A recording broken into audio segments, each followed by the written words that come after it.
Welcome back everybody. अभी हम बात कर रहे हैं पेप्टिक अल्सर के बारे में and as always to explain peptic ulcer क्या है वी हैव डॉक्टर समीना। बहुत बहुत शुक्रिया, thank you for coming doctor Samina. और एक दोस्त आप दोस्त के साथ आइए।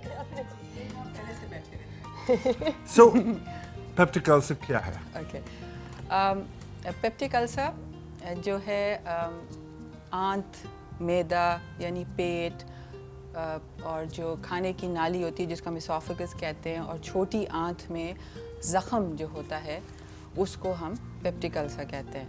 और इसे पेप्टिक अल्सर इसलिए कहते हैं कि पेप्सिन से ये लफ्ज़ बना है। पेप्टिक जो एक एंजाइम होती है आंत के अंदर खाना डाइजेस्ट करने के लिए, वो नुकसान पहुंचा देती है, और वो उसके साथ में जो तेज़ाब होता है पेट में, उसकी वजह से ये ज़ख़म जो है लाइनिंग में बन जाता है, उसको हम पेप्टिक अल्सर। तो ये मुझे समझ नहीं आ रही है, खतरनाक क्यों है? अच्छा, क्या ख़तरनाक इसलिए एक तो तकलीफ़ इससे होती रहती है, तो क्वालिटी ऑफ लाइफ इफ़ेक्ट होती है, और फिर इसके चंद कॉम्प्लिकेशंस हैं जो जानलेवा साबित हो सकते हैं। और कभी कभी ये अल्सर कैंसरस भी हो सकता है, स्पेशली जो पेट में हो। जैसे अब मैं इसमें दिखाऊँ आपको, तो ये है खाने की नाली, ये जो है इसोफेगस इसे हम कहते हैं, तो यहाँ भी अल्सर्स बन सकते हैं।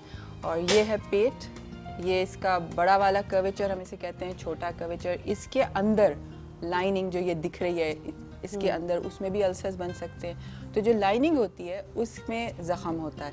और ये तो बड़ी आंत है, फिर ये छोटी आंत बहुत सारी पड़ी हुई है, इसका इसमें है नहीं वो हिस्सा, उस हिस्से में भी जो ये छोटा सा नज़र आ रहा है, इसमें भी अल्सर्स बन सकते हैं। ये कॉमनेस्ट साइट्स हैं अल्सर्स बनने की। राइट। और हमें किस तरह पता चले कि इफ वी हैव अल्सर, और उसके क्या साइंस हैं? देखिए, जो सिम्टम्स हैं, सबसे पहले तो अलामात होती हैं। तो जो सबसे कॉमन और सबसे जो वेल नोन सिम्टम है वो है दर्द। और वो दर्द कहाँ होता है? जैसे ये सीना है और इसके नीचे ये पेट है, तो सीना और पेट जहाँ पे जॉइन करते हैं, ये जगह, उसको उधर दर्द होता है।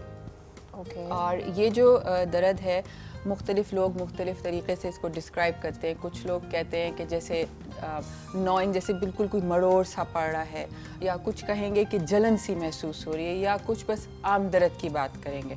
और ये दर्द यहाँ पर होता है, और कभी कभी जब अल्सर बहुत गहरा हो जाए वो ज़ख़म, तो फिर उस सूरत में वो पीछे भी दर्द जा सकता है। और दूसरे एक दो अलामात और होती हैं इस दर्द के हवाले से, कि ये आम तौर पे अल्सर्स का जो दर्द होता है, खाना खाने के बाद, खाना खाने से बेहतर हो जाता है दर्द। अच्छा। स्पेशली जो छोटी आंत का अल्सर होता है, जिसको हम ड्यूडेनल अल्सर कहते हैं। और जो और इसीलिए खाली पेट में दर्द ज़्यादा होता है। तो रात में भी कई दफ़ा मरीज़ कहेंगे कि बीच रात में जब खाना हज़म हो गया होता है, तो हमारे पेट में दर्द होता है। और कुछ लोगों को मतली, खाना खाने के बाद भारीपन महसूस होना, कुछ और गैस वाली फीलिंग होना, ये सब भी होता है। और ओकेजनली किसी किसी को उल्टी भी आ जाती है, जिससे दर्द थोड़ा सा बेहतर हो जाता है। और सॉरी, अगर किसी को अल्सर के कोई प्रॉब्लम हुआ है या उसके हवाले से कोई सवाल पूछना चाहते हैं, हमें प्लीज़ कॉल कीजिए 021-225-4721 में। SMS करके सवाल पूछ सकते हैं। Does smoking increase the cause of stomach acid? Because इसी होता ये है कि अल्सर्स की अगर हम कॉजेज देखें, तो सबसे जो इम्पोर्टेंट कॉज है, एक छोटा सा जरासीम होता है जो मैदे में, पेट में चला जाता है, उस वो होता है सबसे मेन रीज़न अल्सर्स होने का। और फिर दवाएं, जो दर्द की जो सख्त वाली दवाएं होती हैं, वो लोग अक्सर खाते रहते हैं, फार्मेसी से ले आए, खुद से ख़रीद लिए, उस वजह से भी। और जब एक दफ़ा अल्सर हो जाता है, तो फिर जो भी चीज़ तेज़ाब बढ़ाती है मैदे में, उससे तकलीफ़ बढ़ती है और अल्सर की शिद्दत बढ़ती है। अब स्मोकिंग जो है वो यही करती है। तो स्मोकिंग और जब जो लोग करते हैं उनको अल्सर्स होने के चांसेस ज़्यादा होते हैं। और एक और चीज़ जो अल्सर से मिलती जुलती होती है, वो है जब तेज़ाब जो पेट में मौजूद होता है, वो हम सबके पेट में है, वो अपनी जगह से अलग जगह में चला जाए, जिसको हम कहते हैं रिफ्लक्स। अगर वो तेज़ाब ऊपर की तरफ, खाने की नाली की तरफ चला जाए, तो ये इसोफेगस या खाने की नाली में अल्सर होता है। तो स्मोकिंग से ये भी चीज़ ज़्यादा होती है, रिफ्लक्स जिसे हम कहते हैं। तो वो अल्सर की शिद्दत बढ़ा देते हैं। और कुछ अल्सर्स बहुत थोड़े से होते हैं, जो अल्सर होता है कुछ लोगों को पता ही नहीं चलता। Okay. Oh, We have a caller on the line. Assalamu alaikum. Hello Hello, जी. अस्सलाम वालेकुम जॉर्ज। वालेकुम सलाम. ठीक ठाक हैं, कैसे हैं आप लोग, खैरियत से? हम हम बिल्कुल ठीक ठीक हैं. Very well. अच्छा डॉक्टर साहब अस्सलाम वालेकुम। वालेकुम अस्सलाम।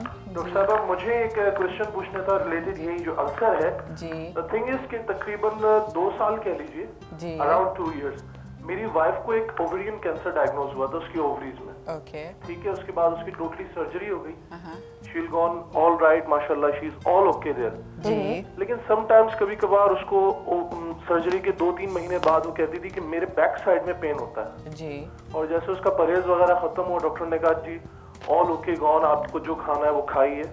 तो थिंग इज कभी कभार उसको वोमिट हो जाता था, देन फिर ओके हो जाती थी। फिर हम लोगों ने हल्का फुल्का दलिया उसके लिए स्टार्ट किया। देन आफ्टर कभी कभार वो राइट साइड पे कहती है, जिस जगह भी आपने मेंशन किया था ना, मैं आपका प्रोग्राम देख रहा हूँ, राइट साइड पे आपने जहाँ मेंशन किया था कि जहाँ सीना और पेट मिलता है, जी इस जगह पे वहाँ जी हाँ, कभी कभार उसने कहा कि जी मेरे पेन होता है। ओके अदरवाइज उसके जो, I am sorry let me जी कंप्लीट, हाँ बोलिए। कभी कभार उसके जो जितने भी टेस्ट आ रहे हैं, व्हाटएवर, जितना भी सब कुछ आ रहा है वो सब क्लियर है, लेकिन ये जो बीच का जो पेन है, हाँ तो इसके लिए कोई आप टेस्ट रेफर करेंगी, कहीं रिकमेंड करेंगी, कोई सजेशन प्लीज? ओके जी, आपका नाम असद है। जी, असद देखिए रज़ा उसका ये कि सीधे साइड पे जो दर्द हो रहा है 2-3 वजूहात से हो सकता है। ठीक है, वहाँ पे कलेजा भी होता है ठीक है, और जो ये पित्ता, जो गॉल ब्लैडर जिसे हम कहते जी, जी। हैं, वो भी होता है। और कभी कभी ये अल्सर का दर्द भी उस तरफ को हो जाता है।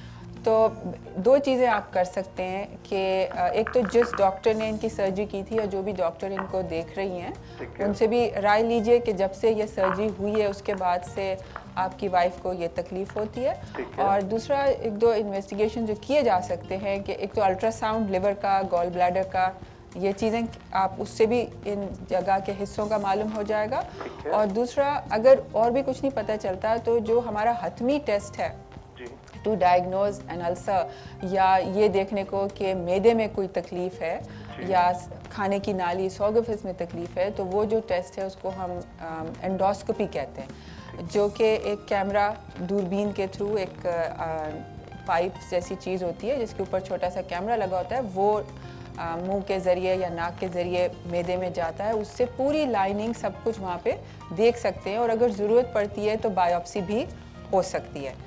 तो वो एक और टेस्ट है जो किया जा सकता है। मगर ये सारे आप पहले अपने जो डॉक्टर हैं जो आपका इलाज कर रहे थे आपकी वाइफ का, जी। उनसे राय लीजिए और फिर ये चीज़ें कीजिए।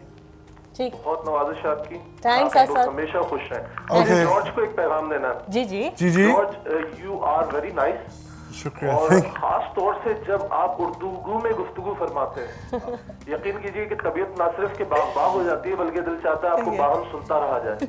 मैं बजाते खुद एक पेशे से शायर हूँ, स्क्रिप्ट राइटर हूँ। इस बिना पर जब भी आपकी उर्दू सुनता हूँ, माशाल्लाह, अल्लाह सब लोगों को बहुत खुश रखे, हमेशा खुश रखे। थैंक यू बहुत असद। शुक्रिया. Thank बहुत you. मेहरबानी, बहुत मेहरबानी, बहुत शुक्रिया. Thank you. Right. Thank you.